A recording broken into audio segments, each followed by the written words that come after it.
Neighborhood Nip. That was a Yes. sad time. Sad time. Very tragic. It deflated the air in North America. I think around the world in general, but I think it was definitely felt in North America, obviously more predominantly in Los Angeles area. Yeah. But I know that it was definitely felt here in the city in Toronto. Definitely deflated the air and just felt like you lost someone, a loved one, like a close friend, a relative, if you will, that inspired and taught through his music, whether it was health and wealth or through the moves that he was making and the connections that he was building with entrepreneur like people and tech savvy people and all that kind of stuff. It seems like we just lost someone who was so ahead of the curve in terms of revolution, you know. With the whole passing, like it didn't like hit me as well. No, I'm not gonna say it didn't hit me as hard compared to some others because I'll admit I was not a big fan. Not because I disliked his music, just because I never gave it a real chance. Like I've always had him on my playlist and on my phone or whatever, and I listened to it. But like I heard what he was saying, I knew what he was doing, but like I never sat down to like let the pot sizzle. I'd even think about music. I thought about like like someone's gone now who was doing he was trying to buy back his community and then give it back to his people. That's what I thought about. I was like, damn, man, I never listened to his music that much anyway, but I know who was lost and what was lost, and it sucks that there's always people out there who, no matter what you try and do for them, like the guy who took his life, he was doing this for you and everyone else, but he stopped it. Doesn't make no sense to me, man. Doesn't make Black sense. people gotta do better. Mm-hmm. Yeah, for me, same way as OJ, I wasn't the biggest fan of Nip, but I because of high school and stuff, like I always recognized him and always respected who he was as a person, and like even looking at him recently, he's been getting his recognition, and just looking at it, you're realizing, oh, this guy has a really good life. He has a beautiful wife, beautiful kids. He's sending a good message both in the rap game and for his community. The moral of the story is that, like, we as people have to come better and educate ourselves and really make sure that we shouldn't be killing each other. Mm-hmm. But yeah, no, it's a very big loss for the community, man. It's like one thing that I'm a big fan of him. I've been a big fan since 2011 when he really jumped on the scene. Main reason being because he was the only rapper I've ever seen with someone that I idolized on a chain, that being Malcolm X. And I'm just like, this guy's about the knowledge, and then seeing who he's connected with and his affiliations to the NOI. But yeah, no, it's a very big loss for the community, man. It's like one thing that I'm a big fan of him. I've been a big fan since 2011 when he really jumped on the scene. Main reason being because he was the only rapper I've ever seen with someone that I idolized on a chain, that being Malcolm X. And I'm just like, this guy's about the knowledge, and then seeing who he's connected with and his affiliations to the NOI, and just himself saying, yo, I never went to school, I dropped out of high school, but I was still able to educate myself, whether it's as an entrepreneur or through learning how to the frequencies in cryptocurrency, and then connecting with guys like Gary Vee and stuff like that. Like, he was always big about learning about self. Mm-hmm. That's one thing he really spoke strongly on, whether it's learning about his culture, learning about his people, learning about the name that his mother gave him and his ancestry, and then kind of going and building his empire from that.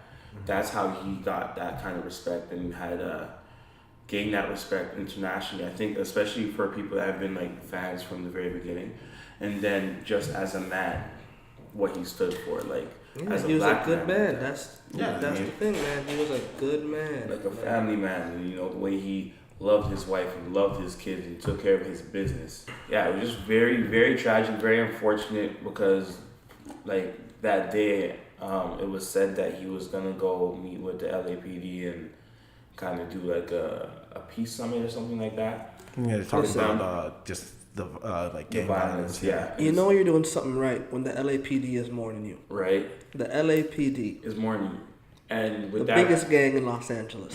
right? From the 92 riots. Right? Like Biggest gang in Los Angeles. They're more and than you. dare I say it, like I feel like Nipsey, and I think a lot of people feel this, was the modern day Tupac.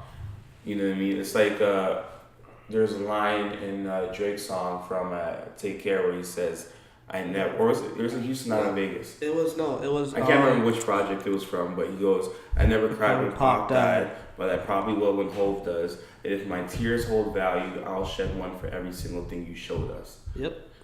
And like you feel that, you know what I mean? It's like I get that feeling of like, you know what I mean. When Pac died, obviously we were all super young, so it's like we never felt the To this effects. day, I still don't remember it. You know what I mean?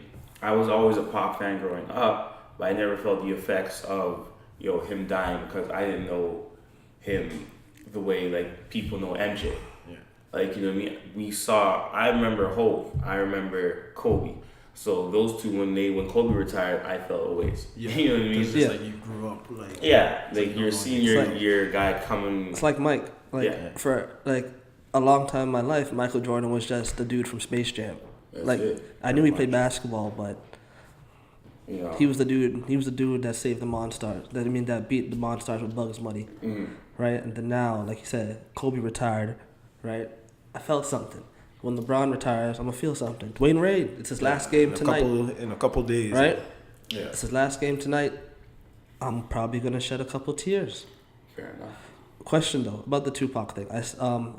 The comparison with Tupac and Nipsey. I saw a thing on Twitter the other day, and let me know if you agree with this. Yeah. It said Tupac spoke about it, but Nipsey did it. Yeah. I agree. I Yeah? agree. For those who, I think this is. We're not saying Tupac was all talk. Yeah. We're not saying that. Yeah. So don't jump down our throats when you hear this. I feel like that's a very true statement, based off of the research and the knowledge that I've gained from learning about what Tupac's impact was and who his affiliations were, like to the Black Panther Party and so on and so forth. With his mama. Yeah, due to his mother and stuff like that. So, but Nipsey definitely walked that walk, and he was a man about his. Like I think he was a very big role model for his community.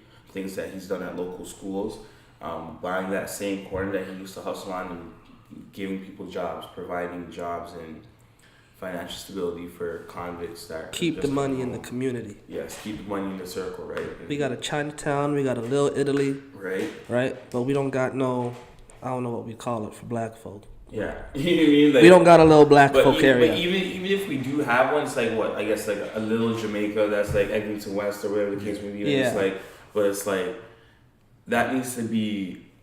Yeah, there needs to be more stability put in that community. Yeah, and even then, they're not. The businesses aren't owned by them. It's just happens where a lot of black folk are working for people. Yeah, exactly. In this one area, we don't have right. our own We need businesses. to buy back the blocks. Yeah. Like we go to the hair store. The hair store is run by Chinese people, right? Exactly. Yeah, right? like The that's clothes backwards. that you see, the rappers wearing and the basketball players wearing are being sold by Indians, right? We should be doing that. Nothing. Yeah, we have no problem being paid to wear the stuff, but we have problems when it comes to doing the work and putting it out there. Now we're letting other people make money off our likeness. Yeah. Right? Our culture. Yeah, our culture. Yeah. Everybody wants to be black until it's time to be black. Hey. Right? Listen. Bars. Listen. So, it don't make no sense to me on how, we haven't figured something out as a people, as a community, right? Whether it's in Toronto or New York or Los Angeles or somewhere, the world in general. in the world, right? The only place you'll see that kind of stuff is if you go back to Africa or somewhere where it's predominantly black, right? But everywhere else, everything is being taken over by the same race, and nothing against them. Power to them, doing their thing. They're doing it right.